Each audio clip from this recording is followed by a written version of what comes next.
우리 공생의 18번째 시간 기도의 열매라는 제목으로 잠시 말씀을 전하겠습니다. 우리 먼저 한번 인사 나눌까요? 좌우 앞뒤 보시면서 한 주간 잘 지내셨습니까? 반갑습니다.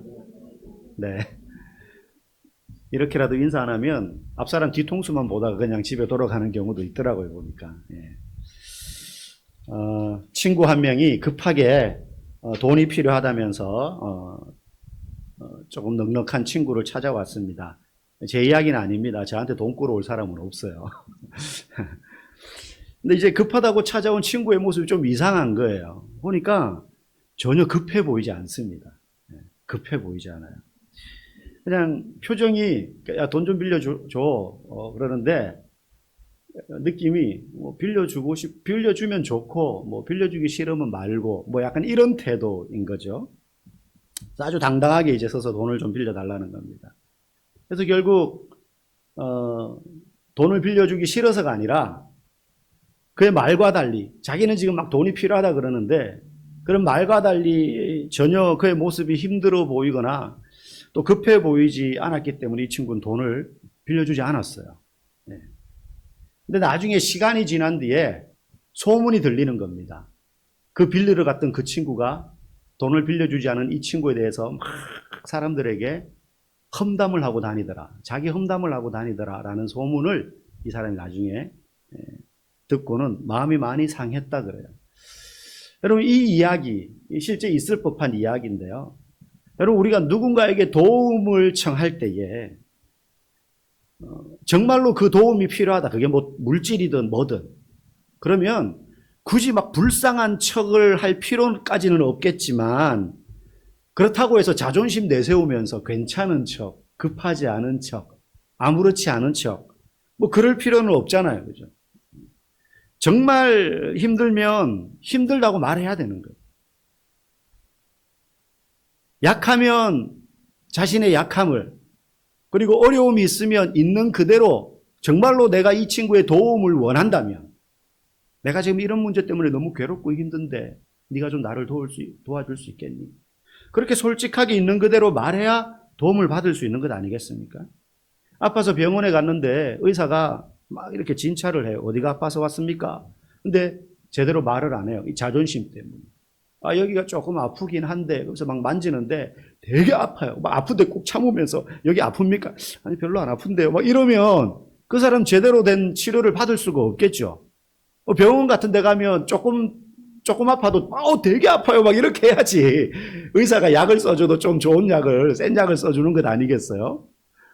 막 그냥 목 아픈데 막 죽을 것 같아요 막 이래야지 의사도 알아요 엄살이라는 거. 그러다 이 사람 참 많이 아픈가 보다 하면서 좀 뭔가 빨리 듣는 약이라도 써줄 것 아닙니까? 네.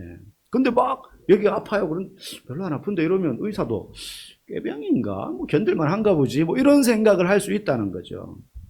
그래서 엄살을 부려서라도 실제보다 좀 더 아파해야지 빨리 낫는 겁니다. 병원에 가면.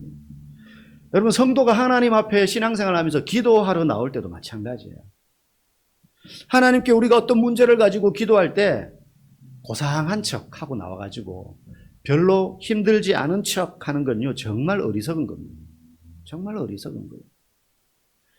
하나님은 우리가 기도할 때에 우리에게 응답하시는데 그 전에 우리에게 받고 싶어하는 선물이 있어요. 하나님이 뭐가 부족해서 우리한테 선물을 받고 싶어 하시는 건 아니지만 그럼에도 불구하고 기도하는 성도에게서 하나님이 받고 싶어 하는 선물이 있습니다. 그게 뭐냐 하면 연약함이에요. 연약함. 우리의 연약함을 선물로 드리면 하나님은 기도 응답이라는 은혜로 우리에게 갚아주신다. 많은 성도들이 기도해야 된다는 건 아는데 기도하는 걸 듣거나 보면 별로 연약하지 않은가 보더라고요. 견딜만 하고 숨쉴만 하고 살만한지 그냥 기도하면서 태도가 마치 아까 그 돈 끌어온 친구처럼 응답해 주시면 좋고 응답 안 하셔도 뭐 어쩔 수 없고 뭐 약간 이런 태도로 기도하는 경우들이 우리에게 있더라는 거죠. 저만 해도 그럴 때가 있습니다. 목사니까 문제가 생기면 기도해야지. 그래서 기도하는데 뭐 안 되면 어쩔 수 없고 뭐 안 되면 뭐 시간이 흘러가면 어떻게 되겠지. 뭐 이런 생각을 하면서 기도할 때가 저만 해도 그럴 때가 있다는 거예요. 간절함으로. 열망 있는 마음으로. 그래서 오늘 본문은 사실 기도라는 이야기는 나오지 않지만 사실은 기도에 대한 가르침을 우리에게 주는 본문의 시작이에요.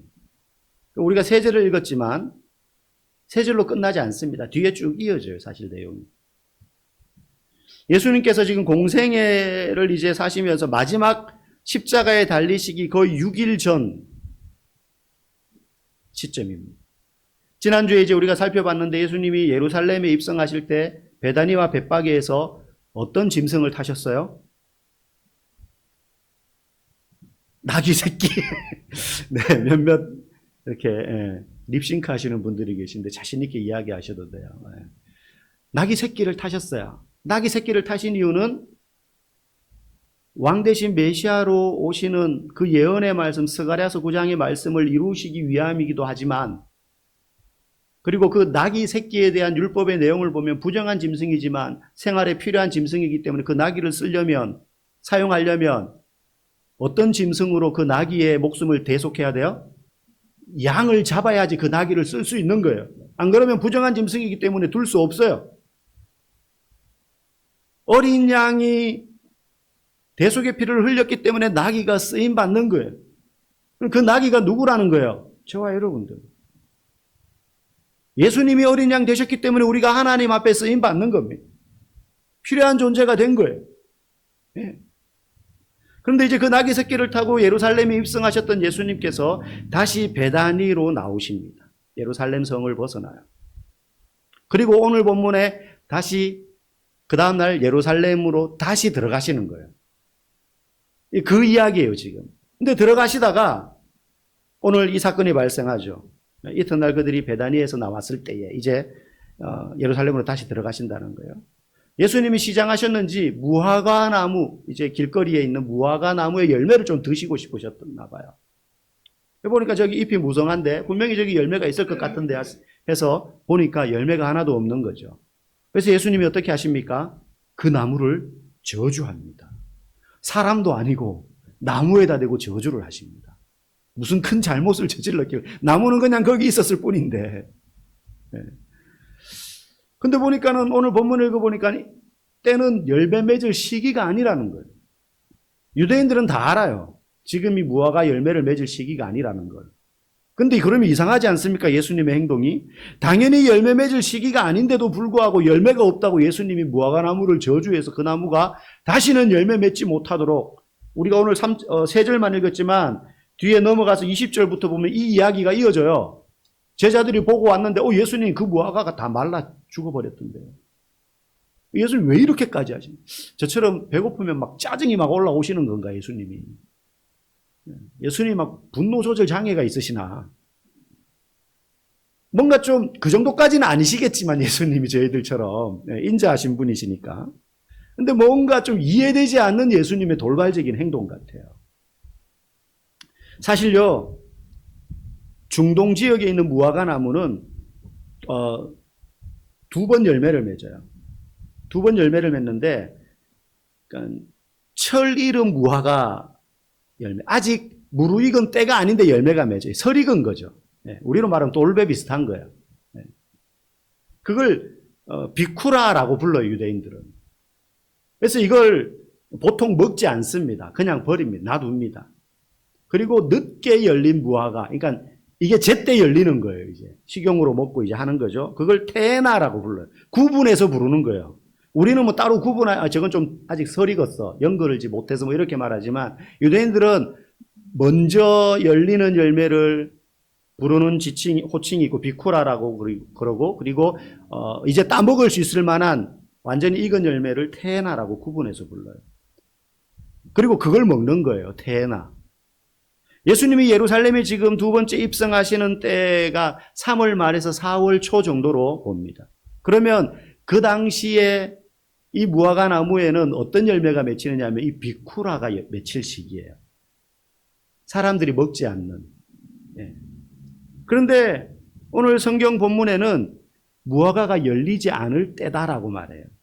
여기서 무화과 열리지 않을 때다라는 건 어떤 열매를 말하겠어요? 태나. 사람들이 수확해서 먹을 만한 열매가 아직 맺힐 때가 아니라는 의미예요. 그러면 여기에는 뭐가 있어야 되는 거예요? 지금 우리로 말하면 설익은 비쿠라 이게 매달려 있어야 되는 거예요.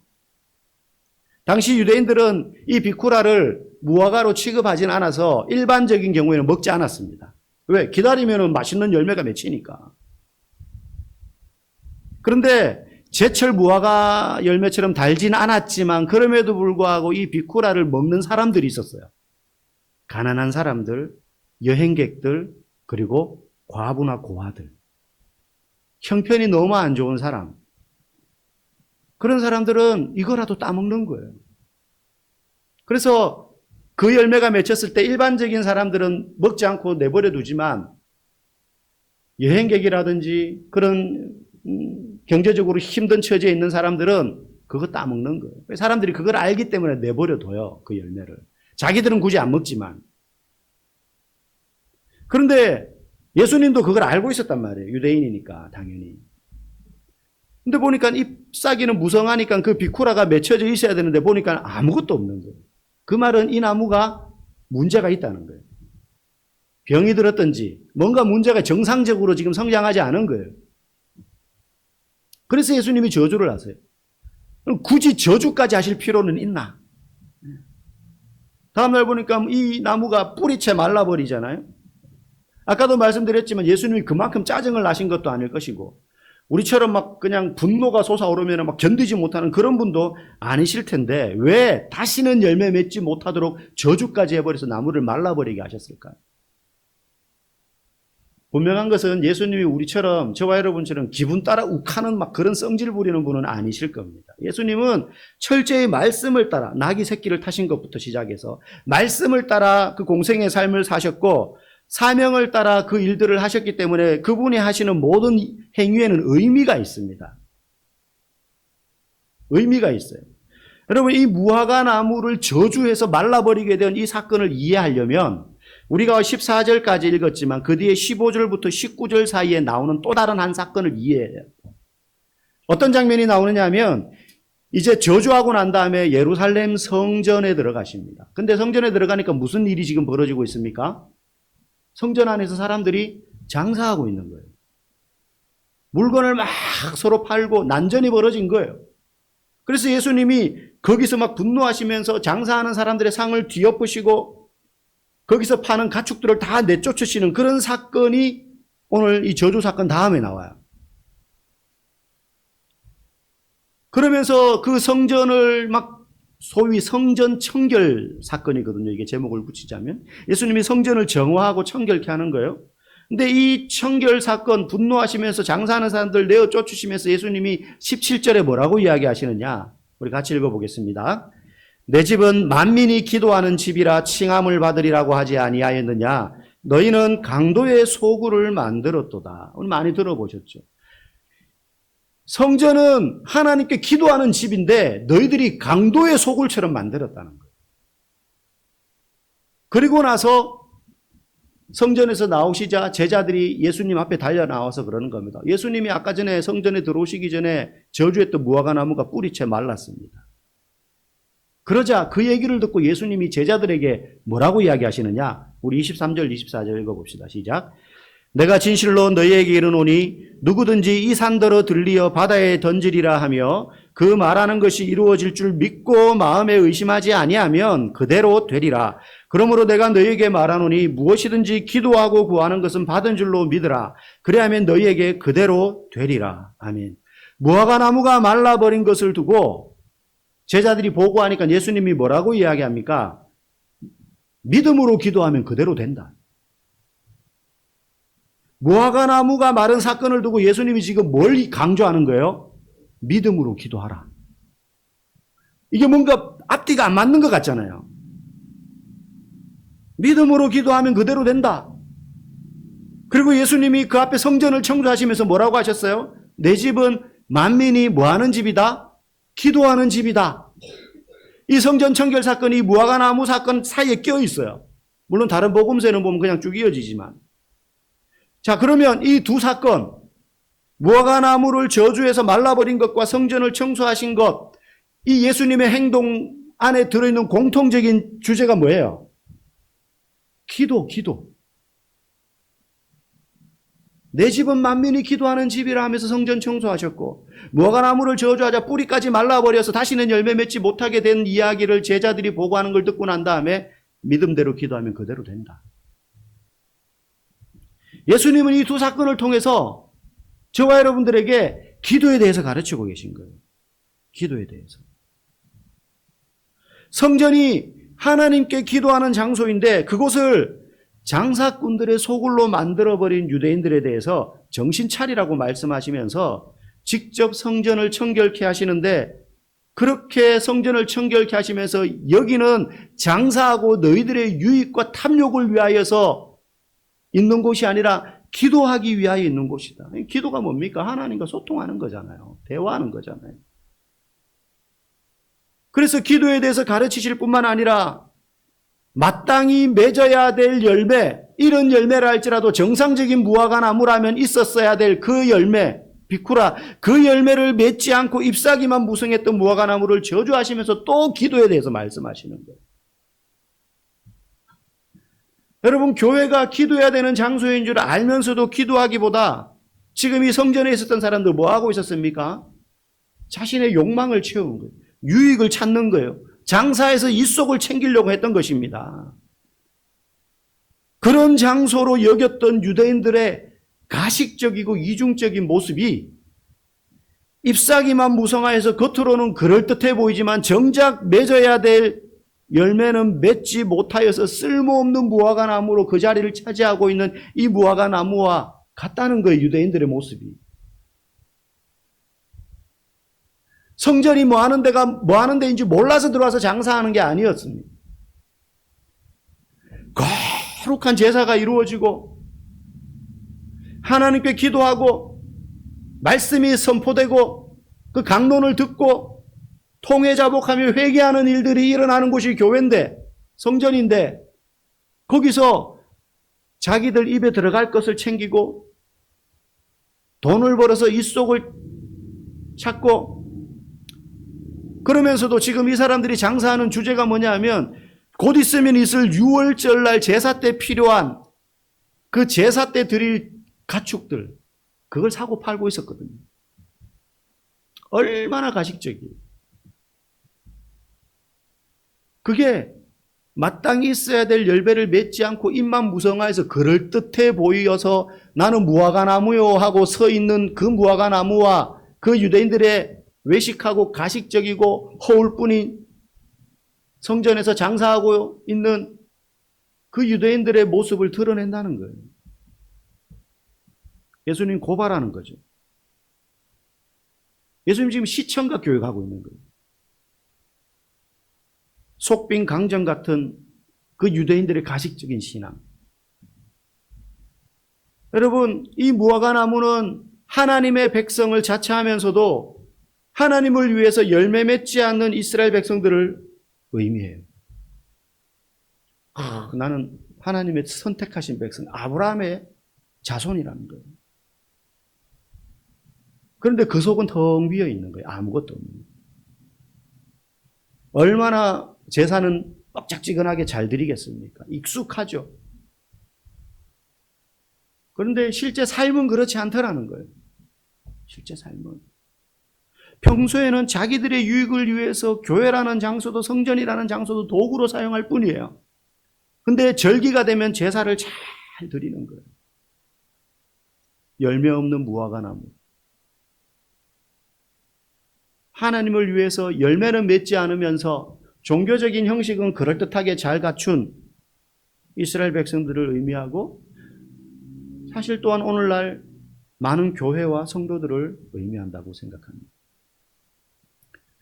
지금 예수님은 성전으로 들어가시는 중이었어요. 무화과나무를 저주하고 난 다음에. 그런데 그 성전 안은 지금 바쁘고 소란스럽습니다. 온갖 잡다한 일로 상거래가 이루어지고 있습니다. 그런 일이 벌어지면 안 되는 장소인데 그걸 누가 허락한 줄 아세요? 제사장들이 허락한 거예요. 암묵적으로. 우리로 말하면 자릿세 받고. 그런 일들이 일어났거든요. 그 안에서 일어난 그런 일들 속에 시끌벅적하고 북적북적하고 성전 안에 사람은 많으니까 뭔가 가득 차 보이고 좋지만 정작 그 안에 하나님과의 만남은 없어요. 그 안에 사람은, 성전 안에 사람은 가득 찼는데 기도가 없어요. 하나님과의 만남이 없어요. 그러니 그런 외식적인 신앙의 삶을 살고 있는 그들의 마음속에 진정한 말씀으로 말미암은 변화가 일어날 리가 만무한 거죠. 그러니 오늘날 이 땅에 많은 교회가 있는데, 한 동네에도 수십 개의 교회가 있는데, 사실 많은 교회들이 평일날 텅텅 비어 있어요. 아무도 기도하러 오지 않아요, 교회에. 아무도 기도하러 오지 않아요. 교회인데.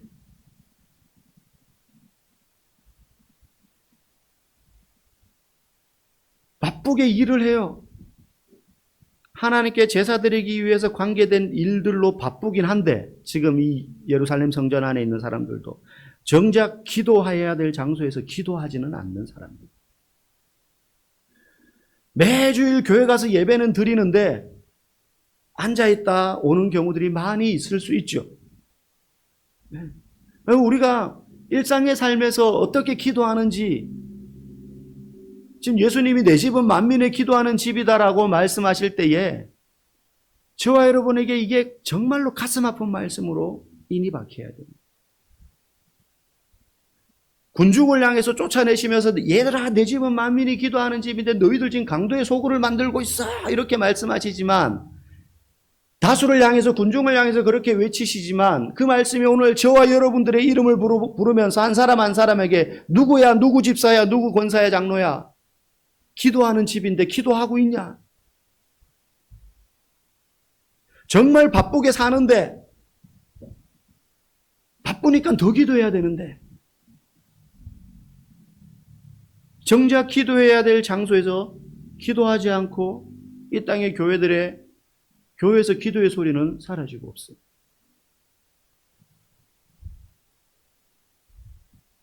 여러분, 열매 있는 기도란요, 내가 어떤 제목으로 기도해가지고 그 기도가 응답되는 것만이 열매가 있다는 게 아닙니다.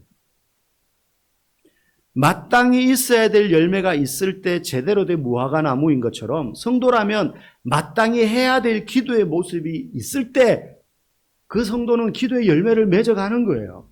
그리고 때가 되면 무르익는 겁니다, 그 열매가. 네? 태어나가 되는 거예요.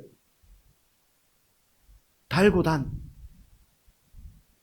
그런데 기도해야 열매가 맺히는 것 아니겠습니까? 기도하지 않으면서 어떻게 열매를 우리가 기대할 수 있겠습니까? 예수님은 마땅히 있어야 할 열매를 맺지 못한 무화과 나무를 저주하셨고, 다시는 열매를 맺을 수 없도록 말라버리게 만드셨어요. 마땅히 기도해야 할 성전에서 기도하지 않고 자기 속 챙기기에 바빴던 이들의 좌판을 둘러 엎으셔서 장사하지 못하게 하셨습니다. 여러분, 우리는 성도입니다. 우리는 그리스도인입니다. 그리스도인은 마땅히 하나님께 기도해야 될 사람들입니다. 우리 모습 속에 그런 기도의 모습이 있어야 됩니다. 만약에 성도이면서도 기도하지 않는다면 우리는 입만 무성한, 그러나 열매라고는 없는 무화과나무, 이 무화과나무, 저주받아서 말라버린, 다시는 열매를 맺을 수 없는 이 무화과나무에 지나지 않는 거예요. 또한 기도한다고 하면서 믿음으로 기도하지 않고, 아까 그 돈 꾸우려고 온 친구처럼 들어주시면 좋고 아니면 말고 식으로 그냥 건성건성 적당히 기도의 흉내만 낸다면, 그 성도는 내 집은 만민이 기도하는 집이라고 하시면서 성전을 청결케 하시고, 그리고 분노하셨던 예수님의 모습을 두렵고 떨림으로 여러분 마음에 새겨야 합니다. 인자하시고 긍휼이 많으시고 끝까지 사랑하시는 예수님이시지만, 그 예수님이 저와 여러분들에게 입만 무성한 무화과나무처럼 되어 있다면, 그 안에서 장사하면서 자기 속을 챙기려고만 했다면, 믿음으로 기도하지 않고 적당히 건성건성 기도하는 척 정도 요식행위로 우리가 만약에 했다면, 예수님의 이 분노가 오늘날 우리를 향할 수 있습니다. 우리를 향할 수 있습니다. 저는 이 시대에 모든 교회가 그럴 리는 당연히 없겠지만 많은 교회들에 대해서 예수님이 이와 같은 마음으로 걱정스럽게 바라보신다고 생각합니다. 기도의 소리가 끊어진 교회. 여러분 9월 4일 날 우리가 특세 이제 은혜동산 창립 20주년 기념으로 형제교회들 분리개척된 교회들이 이제 돌아가면서 특송하러 가잖아요. 우리는 9월 4일 날 가는데 이제 그 교회에서 그냥 우리 교회 행사하니까는 분리된 교회 성도들 와서 특송 한 번에 이런 의미가 아니에요.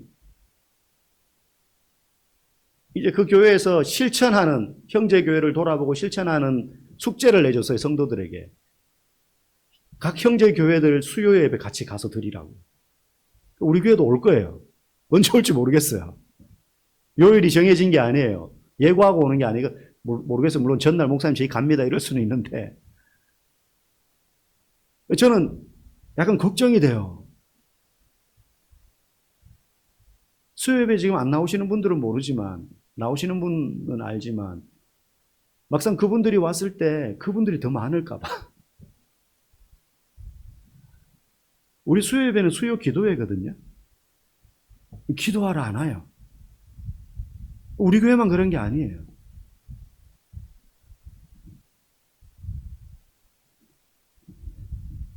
제가요 짧지만 아직 나이가 많지 않지만 목회를 해보니까 머리가 하얗게 새어서 늘 교회에 오면 한쪽 구석에 지정석에 망부석처럼 앉아서 흥얼흥얼 찬양하며 중얼중얼 기도하시던 그 노세한 성도들의 기도가 얼마나 귀한지를 깨닫습니다. 언제라도 문을 열고 교회에 오면 누군가가 거기서 기도하고 있는 거예요.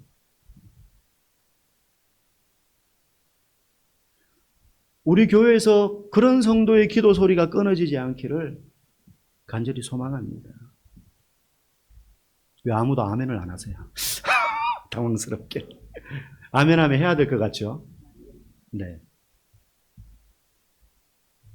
그런 기도가 있어야 돼요. 막 모여서 뜨겁게 집회하면서 주여 주여 부르짖는 것도 좋은데 그런 일 없을 때 평상시에 언제라도 교회 문을 열고 들어오면 물론 우리 교회가 접근성이 좀 떨어지는 건 사실입니다. 그럼에도 불구하고 퇴근하면서 문 열고 들어와서 잠깐 앉아서 기도하고 갈 수 있잖아요. 제가 목양실에 앉아 있으면 문 열고 들어온 소리가 다 들린단 말이죠. 아, 어떤 분 오셨구나. 누가 기도하러 오셨나? 그런 기도의 소리가 우리 가운데 있기를 간절히 소망합니다. 오늘 그런 성도의 기도가 희귀해졌습니다. 우리 교회도 화요일부터 토요일까지 새벽 기도회가 있습니다. 5시 반에. 그리고 수요일 날 7시 반에 수요 기도회가 있습니다. 주일 날에는 여러분들 거의 모르시겠지만 예배 전에 중보기도 팀이 두 분이서 기도해요. 주일 날 여러분들을 위해서, 저를 위해서, 예배를 위해서. 10시 한 10분, 15분에 오셔요. 그래서 저 뒤에서 오늘의 예배를 위해서 기도합니다. 여러분들을 위해서. 정말 교회를 찾아와서 기도할 여유가 없으신 분도 있을 겁니다. 이미 새벽 시간에 출근하시는 분도 계시니까요. 그런데 정말 시간적 여유가 없어서라기보다는 많은 경우 기도의 필요성을 우리가 못 느껴서 그런 거예요. 그게 더 큰 이유일 거예요.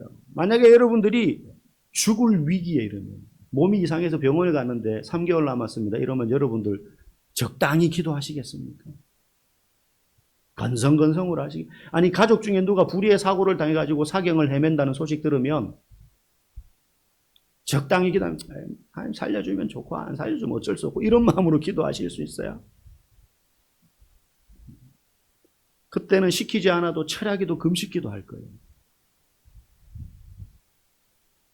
그렇게 하지 않는다는 건 사실 우리는 아직까지 다 살만하다는 겁니다. 솔직히 살만해요. 힘들다 하는데 살만해요. 여러분 하나님께 도움을 받으려면 엄살을 피워야 돼요. 엄살을 많이 피워야 됩니다. 하나님도 알아요. 야, 너 아직 살만한데 너무 좀 오버액션 하는 거 아니니? 왜 살려달라고 그렇게 바락바락 소리를 지르냐? 금식까지 할 일은 아니잖아. 하실지 모르지만 그래도 하나님이 얼마나 간절하고 열정을 다해 나의 도움을 구하는지 하나님 아시죠? 그 마음의 중심을 보시는 분인데 빽빽 울면 우는 애 입에 사탕이라도 하나 더 넣어주는 법이에요. 나 혼자 뭔가 해볼 수 있는 양, 하나님은 구경만 하시라는 듯이 할 게 아니라 하나님께 엄살을 부려서라도 여러분 구하시기 바랍니다. 입을 크게 여세요. 막 통성으로만 기도하라는 의미가 아니잖아요. 간절함으로, 오늘 본문의 말씀처럼 믿음으로. 그러니 여러분, 기도의 자리로 나오십시오. 여러분의 연약함을 드러내어서 하나님 앞에 간절히 기도할 때 그때 열매가 맺히는 것입니다. 여러분, 기도의 열매가 그래서 삶 속에서 풍성하게 다 맺혀질 수 있기를, 그래서 우리 교회 기도의 소리가 끊어지지 않기를 주의 이름으로 간절히 축복합니다.